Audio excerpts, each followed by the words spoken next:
राष्ट्र का कोई पिता नहीं होता, राष्ट्र का तो लाल होता है. आलं का स्क्रोल करून? 2 ऑक्टोबर होता, नॅशनल हॉलिडे, दसरा देखील होता, ऑफकोर्स गांधी जयंती देखील होती.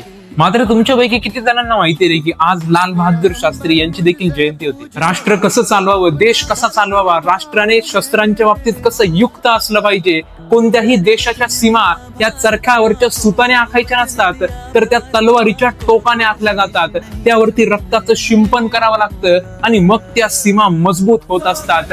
हे ज्यांना समजलं होतं आणि शस्त्राचे उत्तर शस्त्राने देत भारत पाक युद्धामध्ये 1965-1966 ला भारताचे नेतृत्व करणारे देश के लाल, मूर्ती लहान पण कीर्तिमान असं म्हणून संपूर्ण जगाने ज्यांची वाहवा केली, या देशामध्ये ज्यांनी green revolution, white revolution, economic reforms तर न्यूक्लिअर प्रोग्रामिंग या गोष्टी घडवून आणल्यात, ते या भारत देशाचे माजी पंतप्रधान लाल बहादूर शास्त्री यांच्या जयंती निमित्ताने विनम्र अभिवादन. जय जवान जय किसान म्हणत देशाचे रक्षण करण्यासाठी 2 समूह महत्वाचे, एक म्हणजे जवान आणि दुसरा म्हणजे किसान. शेतात जर काही पिकलेच नाही तर देशाला दुसऱ्या देशाकडे मदत मागावी लागेल आणि जवान जर का सीमेवरती कमजोर झाला तर देशाचे संरक्षण होणार नाही. म्हणून जवान आणि किसान या दोन्ही गोष्टींवरती लक्ष देणारे ते पहिलेच पंतप्रधान होते. एटम बॉम्ब के डर से कोई हमारे देश को झुकाना चाहे, दबाना चाहे, ये देश हमारा दबने वाला नहीं.